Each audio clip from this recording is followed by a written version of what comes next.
मुख्यमंत्री योगी आदित्यनाथ ने ऐसा चक्रव्यूह बना दिया जिसमें राहुल और अखिलेश दोनों फंसे हुए। इंडी गठबंधन यूपी में उपचुनाव को लेकर जो प्लानिंग कर रहा था वो सारी प्लानिंग धरी की धरी दिख रही है। सीएम योगी उन मुद्दों पर काम कर रहे हैं जिस पर बोलकर अखिलेश यादव फंस जाते हैं और राहुल गांधी कुछ बोल ही नहीं पाते। यूपी उपचुनाव में बुलडोजर और एनकाउंटर की गूंज साफ सुनाई दे रही है। बहराइच में रामगोपाल मिश्रा की हत्या के आरोपियों का एनकाउंटर हुआ। अब आरोपियों के अवैध अतिक्रमण पर बुलडोजर भी चलने वाला है। इस माहौल के बीच अखिलेश का पीडीए कार्ड कितना काम करेगा यह भी सवाल है। राहुल का संविधान बचाओ नैरेटिव और जातिगत जनगणना का मुद्दा पहले ही हरियाणा में फेल हो चुका है और बीजेपी फ्रंट फुट पर हिंदुत्व की पिच पर खेल रही है। बहराइच की घटना में क्या अपडेट है वो आपको बताऊंगा और यह भी बताऊंगा कि कैसे बहराइच के मामले में इंडी गठबंधन फंस गया। लेकिन पहले इंडी गठबंधन के अंदर चल रही उठापटक के बारे में सुनिए। यूपी में उपचुनाव की तारीखों का ऐलान हो गया है। मिल्कीपुर को छोड़कर 9 सीटों पर बाइपोल है। इन 10 सीटों पर टिकट बंटवारे को लेकर कांग्रेस और समाजवादी पार्टी में बहुत दिनों से चर्चा चल रही थी। फिर पता चला कि चुनाव तो 9 पर ही है।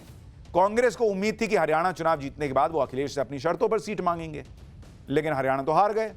अब नतीजा यह हुआ कि यूपी में कांग्रेस की राजनीतिक हैसियत घट गई। पहले भी कोई बहुत तूफानी नहीं थी, लेकिन अब और घट गई। कांग्रेस पहले उपचुनाव में 5 सीट मांग रही थी।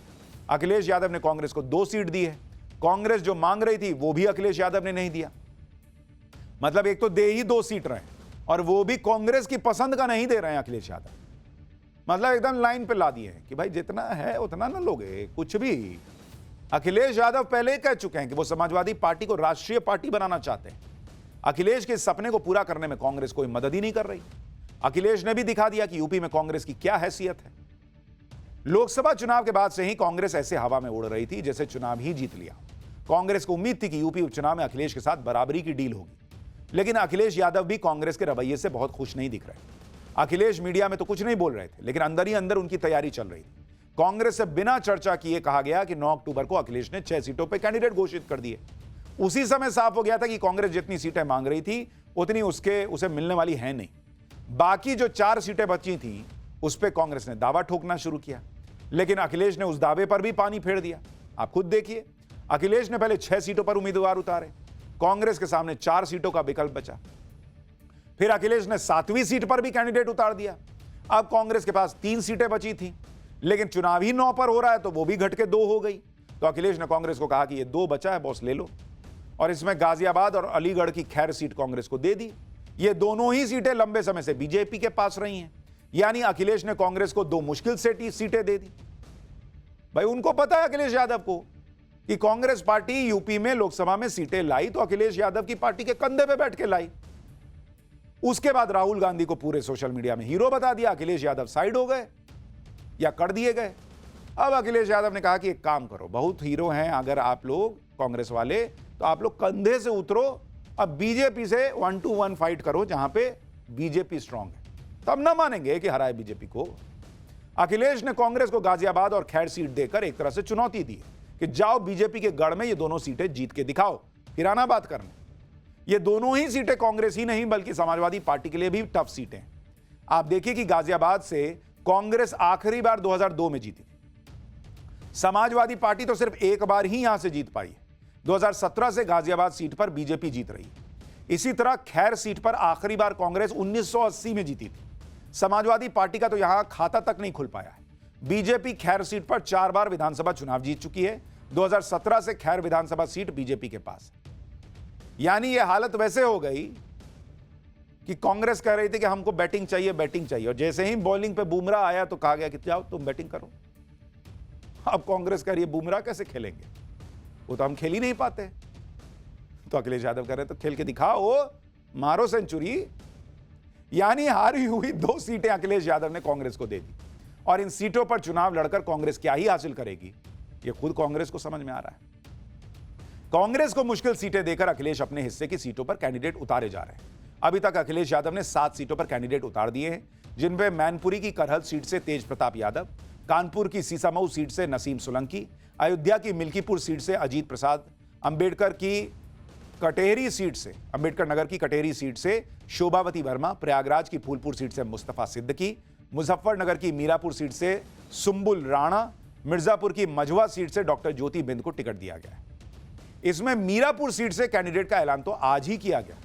सुंबुल राणा बीएसपी के कोऑर्डिनेटर मुनकाद अली की बेटी और समाजवादी पार्टी के पूर्व सांसद कादिर राणा की बहू हैं और वो पहली बार चुनाव लड़ रही हैं। अखिलेश यादव ने कैंडिडेट्स का ऐलान किया तो बीजेपी को मौका मिल गया हमला करने का। बीजेपी ने अखिलेश यादव पर परिवारवाद का आरोप लगा दिया। करहल से तेज प्रताप यादव को टिकट दिया गया, जो अखिलेश यादव के भतीजे हैं। तेज प्रताप यादव के लिए तो नॉमिनेशन फॉर्म भी खरीद लिया गया है। वहीं मीरापुर से पूर्व सांसद की बहू को टिकट मिला है। सीसामऊ से इरफान सोलंकी की पत्नी को टिकट मिला है। नसीम सोलंकी को टिकट दिया गया है। इसी पर यूपी के डिप्टी सीएम केशव प्रसाद मौर्य ने अखिलेश पर तंज कसा। केशव प्रसाद मौर्य ने कहा कि जातिवाद और परिवारवाद तुष्टीकरण के प्रतीक है। सपा बहादुर श्री अखिलेश यादव तीनों चीजें उनमें कूट कूट कर भरी हैं। भाजपा ही वर्तमान, भाजपा ही भविष्य। कहने के लिए कांग्रेस और समाजवादी पार्टी में सीट शेयरिंग हो गई और दोनों ही दल दावा भी कर रहे हैं कि मिलकर चुनाव लड़ेंगे, लेकिन सीटों के बंटवारे से ही साफ हो जा रहा है कि अखिलेश की मंशा क्या थी। दूसरी तरफ बीजेपी की तैयारियां नेक्स्ट लेवल पर है। बीजेपी हर सीट के लिए विनिंग कैंडिडेट की तलाश कर रही है। इसके लिए लगातार उम्मीदवारों की स्क्रीनिंग चल रही है। सूत्रों के मुताबिक यूपी बीजेपी ने संभावित कैंडिडेट्स की लिस्ट केंद्रीय चुनाव समिति को भेज दी है और वहां से हरी झंडी मिलने के बाद उम्मीदवारों का ऐलान होगा। बीजेपी की संभावित लिस्ट में किस किस का नाम है वो भी आपको बताता हूं। गाजियाबाद से संजीव शर्मा के नाम की चर्चा चल रही है। फूलपुर से दीपक पटेल, अनिरुद्ध पटेल और कविता पटेल। सीसामऊ से सुरेश अवस्थु, नीतू सिंह और नीरज। खैर से भोला दिवाकर और मुकेश सूर्यवंशी। मंजवा से सुचिस्मिता मौर्य और सीएल बिंद। कुंदरकी से शेफली सिंह, रामवीर और मनीष सिंह। कटेरी से धर्मराज निषाद और अवधेश द्विवेदी। करहल से संगमित्रा मौर्य, सलोनी बघेल और अनुजेश का नाम चल रहा है।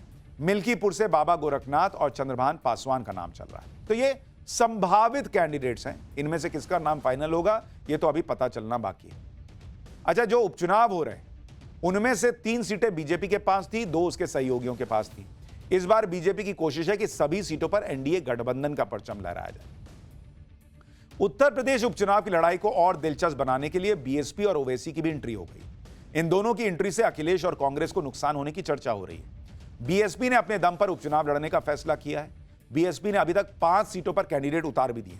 ओवैसी की पार्टी पल्लवी पटेल के साथ मिलकर चुनाव लड़ेगी। एआईएमआईएम 2 सीटों पर और बाकी पर पल्लवी पटेल की पार्टी लड़ेगी। आपको सुनवाता हूं कि उपचुनाव को लेकर ओवैसी क्या कह रहे हैं। हमारी बहन मोहतरमा पल्लवी पटेल साहिबा के साथ इस चुनाव में जाएंगे, लड़ेंगे। और जहां तक मुझे हमारे उत्तर प्रदेश के अध्यक्ष ने बताया है कि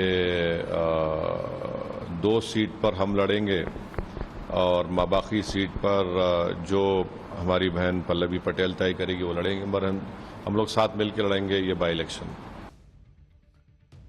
कुल मिलाकर उपचुनाव में अखिलेश यादव और कांग्रेस की मुश्किल बढ़ती जा रही है। अखिलेश यादव खुद अपने लिए मुश्किल खड़ी कर रहे हैं, अगर यह कहा जाए तो गलत नहीं होगा, क्योंकि अखिलेश यादव पीडीए के समीकरण को साधने के लिए यूपी की कानून व्यवस्था पर सवाल उठा रहे हैं।